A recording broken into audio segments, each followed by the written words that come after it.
हाँ जी, दोस्तों। Rajasthan civil service platform पर आपका स्वागत है।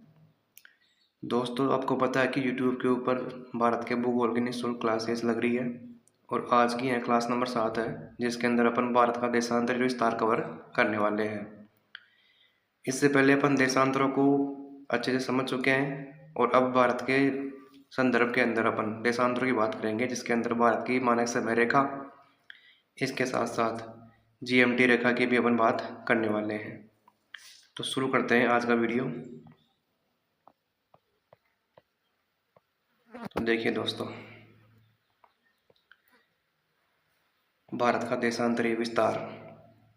दोस्तों, देशांतरीय रेखाओं के आधार पर अगर अपन देखें कि अपना भारत कहाँ पर है, तो वह है पूर्वी अर्धगोले के अंदर, यानी भारत 0 डिग्री देशांतर के पूर्व में स्थित है। ध्यान देने की बात यह है कि देशांतरों के आधार पर अपन इंडिया को 2 पार्ट्स में डिवाइड कर सकते हैं, पूर्वी अर्धगोला और एक होता है पश्चिमी अर्धगोला।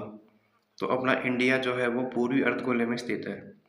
और अगर अपन अक्षांश एवं देशांतर दोनों रेखाओं को मिलाए तो अपना इंडिया जो है वो उत्तरी पूर्वी चतुर्थांश में स्थित हो जाएगा दोस्तों। उत्तर पूर्वी, जिसको अपन अभी ग्लोब के ऊपर समझते हैं। तो कहने का मतलब यह है मेरा दोस्तों, ये सपोज कीजिए ये है आपका ग्लोब और ग्लोब के ऊपर यह है 0 डिग्री लाइन, जिसको अपन क्या बोल रहे हैं, ग्रीनविच मेरिडियन टाइम लाइन बोल रहे हैं या मीन टाइम बोल रहे हैं या ग्रीनविच लाइन बोल रहे हैं या फिर 0 डिग्री लॉन्गिट्यूड बोल रहा हूँ मैं इसको। तो इस 0 डिग्री लॉन्गिट्यूड ने दोस्तों ग्लोब को 2 इक्वल बराबर भागों में बांट दिया है। इधर वाला जो पार्ट है ये है ईस्टर्न हेमीस्फीयर यानी पूर्वी अर्धगोला, और इस तरफ वाला है वेस्टर्न हेमीस्फीयर यानी पश्चिमी अर्धगोला। तो अपना इंडिया दोस्तों पूर्वी अर्धगोले में स्थित है। इसके अलावा दोस्तों, अगर मैं इसी ग्लोब के ऊपर जैसे ग्लोब है और ग्लोब के ऊपर यह है 0 डिग्री लाइन और यह है 0 डिग्री लॉन्गिट्यूड और यह है 0 डिग्री लैटिट्यूड, इक्वेटर मान लीजिए आप इसको, और यह है 0 डिग्री देशांतर या फिर लॉन्गिट्यूड, जिसको अपन ग्रीनविच लाइन भी बोल रहे हैं। इन दोनों को मिलाया जाए तो अपना इंडिया यहाँ पर आता है, यानी नॉर्थ ईस्टर्न जो पार्ट है इस पूरे मतलब पूरे गोले का, इसके अंदर अपना इंडिया स्थित है। इसके बाद में है भारत का देशांतरीय विस्तार। देखिए अपन दोस्तों, तो भारत का देशांतरीय विस्तार शुरू होता है 68 डिग्री 7 मिनट पूर्वी देशांतर से। दोस्तों, अपना इंडिया 0 डिग्री के पूर्व में है, इसका मतलब भारत के जो भी देशांतर होंगे वो पूर्वी देशांतर ही होंगे। तो अपना अगर अपन देखें 68 डिग्री 7 मिनट पूर्वी देशांतर से शुरू होकर अपना इंडिया 97 डिग्री यानी 97 डिग्री 25 मिनट तक फैला हुआ है। और अगर अपन इसको माइनस करें 97 डिग्री 25 मिनट से 68 डिग्री 7 मिनट को घटाएं तो अपने को इंडिया का लगभग 29 डिग्री 18 मिनट का विस्तार देखने को मिलता है, यानी 30 डिग्री का विस्तार देखने को मिलेगा आपको पूर्व से लेके पश्चिम का।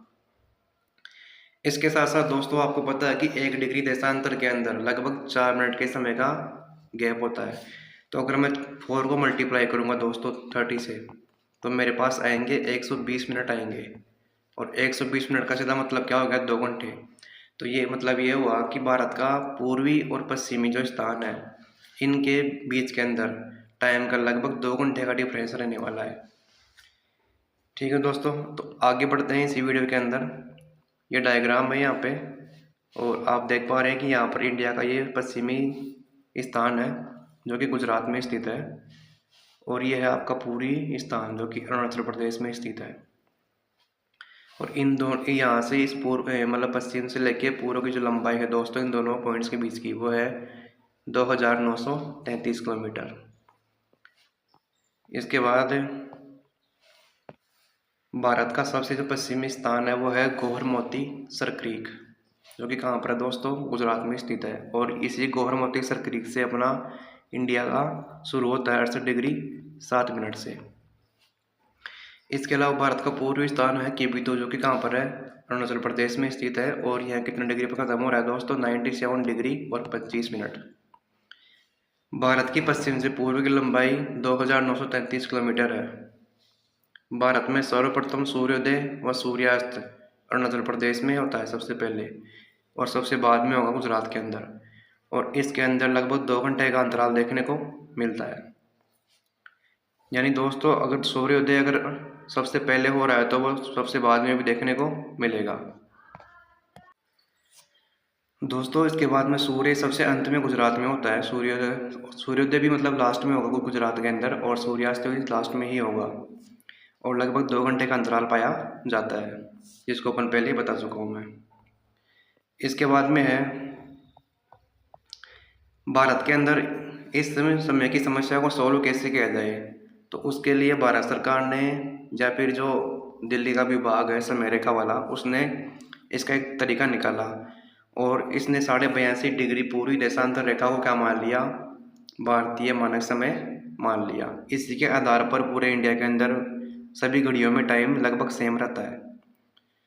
दोस्तों एक बार यूपीएससी में प्रश्न पूछा हुआ है कि अगर आप देखें कि इंडिया का पूर्वी और जो पश्चिमी स्थान है इनमें लगभग 2 घंटे का अंतराल रहता है, तो इससे भारत के विभिन्न राज्यों के अंदर विवाद देखने को मिल सकता है। तो आप इसका सॉल्यूशन कैसे करेंगे। तो दोस्तों इसका सॉल्यूशन है भारतीय मानक समय रेखा। भारत में 82.5 डिग्री देशांतर के आधार पर ही सभी राज्यों का समय क्या होता है, बिल्कुल दोस्तों फिक्स होता है। इसके आधार पर ही 82.5 डिग्री पूरी देशांतर रेखा को अपन देखें कि कहाँ से पास होती है। तो दोस्तों यह उत्तर प्रदेश में इलाहाबाद के प्रयागराज के समीप नैनी व मिर्ज़ापुर नाम के स्थान से होकर गुजरती है। और दोस्तों इस 82.5 डिग्री पूरी देशांतर की तुलना अगर मैं भारतीय मानक समय रेखा से करूं, तो लगभग जो जीएमटी लाइन है यानी 0 डिग्री देशांतर वाला जो टाइम लाइन है, यह है अपने 82.5 डिग्री आईएसटी से लगभग 5.5 घंटे आगे रहता है। यानी दोस्तों इंटरनेशनल टाइम में से आपको 5.5 घंटे माइनस करने पड़ेंगे। इसके बाद में अपन क्या कर सकते हैं, इंडिया का जो रियल टाइम है वो कैलकुलेट कर सकते हैं। इसके बाद में है एक सबसे महत्वपूर्ण काम का प्रश्न यहाँ पर है। 82.5 डिग्री जो भारत की मानक समय रेखा है, यह भारत के कुल 5 राज्यों से होकर गुजरती है। दोस्तों ये बिल्कुल आपको ध्यान रखना है। सबसे इम्पोर्टेंट इस क्लास का जो टॉपिक है या फिर पॉइंट है वो यही है दोस्तों।